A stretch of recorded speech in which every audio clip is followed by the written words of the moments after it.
तो एक तरफ बीजेपी ने उम्मीदवारों की 8वीं सूची जारी कर दी है, तो वहीं दूसरी तरफ दिल्ली में कांग्रेस केंद्रीय चुनाव समिति की बैठक में बिहार की सीटों पर मोहर लग सकती है। 9 सेकंड न्यूज में अब इसी से जुड़ी खबरें देखिए। बीजेपी ने जारी की 11 उम्मीदवारों की 8वीं सूची। दूसरे दलों से आने वाले नेताओं को वरीयता दी गई है। गुरदासपुर से सनी देओल का टिकट कटा है। 19 अप्रैल से 1 जून के बीच होने हैं लोकसभा के चुनाव। आप छोड़कर आए सुशील रिंकू को पंजाब के जालंधर। कांग्रेस छोड़ने वाले रवनीत सिंह बिट्टू और परनीत कौर लुधियाना और पटियाला। वहीं बीजेपी से आए भृतहरि मेहताब ओडिशा के कटक से बीजेपी के प्रत्याशी हैं। बीजेपी ने लोकसभा चुनाव के लिए घोषणा पत्र समिति बनाई। 27 सदस्यीय समिति की अध्यक्षता राजनाथ सिंह करेंगे। निर्मला सीतारमण संयोजक और पीयूष गोयल को सह संयोजक की जिम्मेदारी दी गई। सूत्रों के मुताबिक गरीबों, युवाओं, किसानों और महिलाओं को ध्यान में रखकर बनाया जा रहा है बीजेपी का घोषणा पत्र। पहले चरण के मतदान से पहले बीजेपी जारी कर सकती है मैनिफेस्टो। बीजेपी की यूपी की हर बूथ पर 370 वोट अधिक लाने की योजना है। टिफिन बैठकों के जरिए कार्यकर्ताओं को दिया जाएगा मंत्र, किया जाएगा सक्रिय। पीएम मोदी बनारस के कार्यकर्ताओं को करेंगे संबोधित।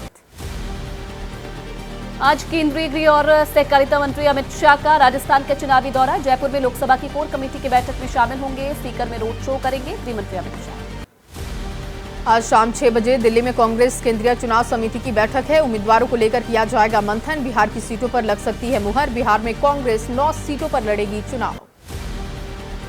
बिहार की 40 लोकसभा सीट पर महागठबंधन का फॉर्मूला तय। आरजेडी सबसे ज्यादा यानी कि 26 सीट पर लड़ेगी चुनाव। कांग्रेस को 9 सीट, सीपीआई-एमएल को 3 सीट, सीपीआई और सीपीएम को 1-1 सीट पर चुनाव लड़ने पर सहमति बन गई। पूर्णिया से नामांकन दाखिल करने की तैयारी में है। कांग्रेस में शामिल हुए पप्पू यादव। सूत्रों के मुताबिक नहीं मिलेगा कांग्रेस का सिंबल। गठबंधन में ये सीट आरजेडी के पास।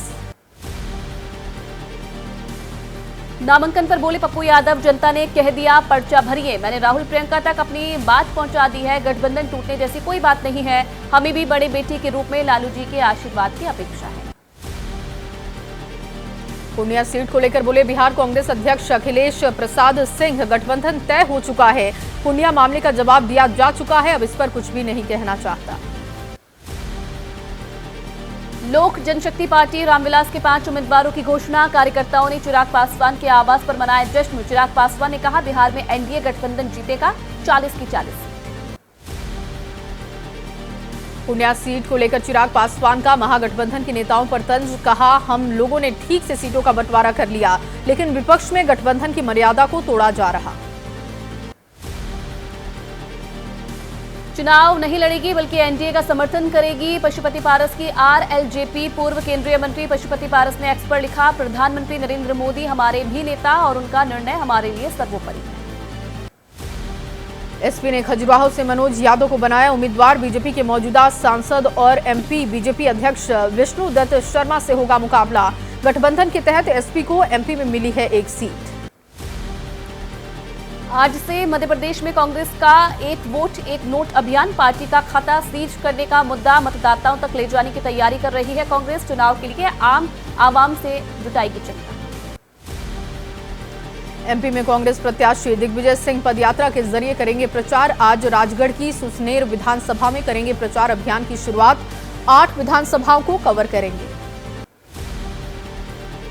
एनसीपी शरद पवार ने जारी की महाराष्ट्र में 5 उम्मीदवारों की पहली लिस्ट। बारामती से सुप्रिया सुले फिर लड़ेंगी चुनाव। एनडीए से अजीत पवार की पत्नी सुनेत्रा पवार प्रत्याशी।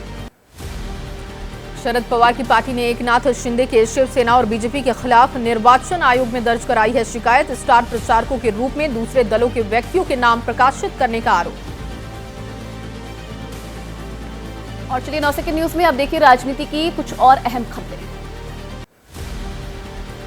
शिवसेना उद्धव गुट के नेता आदित्य ठाकरे ने केंद्रीय मंत्री पीयूष गोयल पर लगाए आरोप। कहा झुग्गी वासियों को नमक वाली जमीन पर स्थानांतरित करने की योजना बना रही बीजेपी। पीयूष गोयल ने आदित्य ठाकरे को दिया करारा जवाब। कहा उद्धव ठाकरे और उनके बेटे नहीं तय कर सकते मुंबई का भाग्य। झुग्गियों में रहने वालों को बेहतर जीवन जीने का पूरा अधिकार है। कांग्रेस नेता जयराम रमेश का बयान। कहा अब बदलाव का वक्त आ चुका है। किसान और युवा सब परेशान हैं। बोले जनता ने देश में सरकार की तानाशाही को देख लिया है। बदलाव के लिए वोट करेंगे लोग। कांग्रेस नेता अशोक गहलोत का बयान, इलेक्टोरल बॉन्ड दुनिया का सबसे बड़ा घोटाला है। देश में ईडी, सीबीआई और इनकम टैक्स विभाग का राज है। लोकतंत्र खतरे में है। अब आम जनता को समझना पड़ेगा।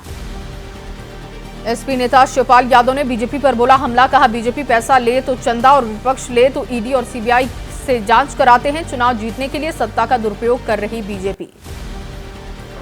कांग्रेस नेता विक्रमादित्य सिंह का बयान, कहा मंडी लोकसभा सीट के लिए प्रभारी बनाए जाने के लिए पार्टी का धन्यवाद। चुनाव में प्रभारी और निर्णायक तरीके से लड़ेंगे लड़ाई।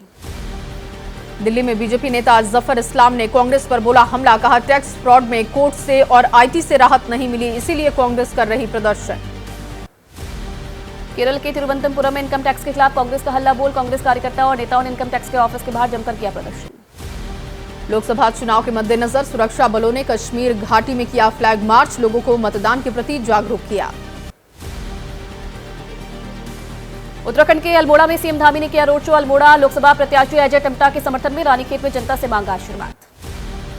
मध्य प्रदेश में कमलेश शाह के बीजेपी में जाने पर कांग्रेस नेता नकुल नाथ का बयान, कहा उनके जाने से कांग्रेस को नहीं पड़ेगा फर्क, कांग्रेस की होगी ऐतिहासिक जीत। एसकेएम गैर राजनीतिक और किसान मजदूर मोर्चा का आज अंबाला में शहीदी समागम। खनौरी बॉर्डर पर मारे गए किसान शिवकरण सिंह की याद में कार्यक्रम करके श्रद्धांजलि देंगे। बीजेपी के वरिष्ठ नेता लालकृष्ण आडवाणी को आज दिया जाएगा देश का सर्वोच्च सम्मान। राष्ट्रपति द्रौपदी मुर्मू आडवाणी के घर जाकर भारत रत्न देंगी।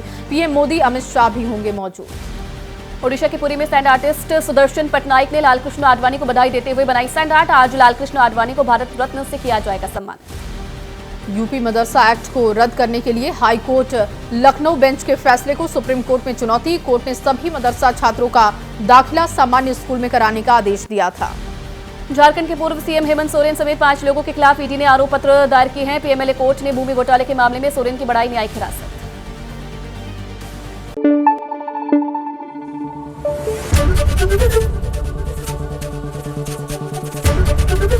एबीपी न्यूज आपको रखे आगे।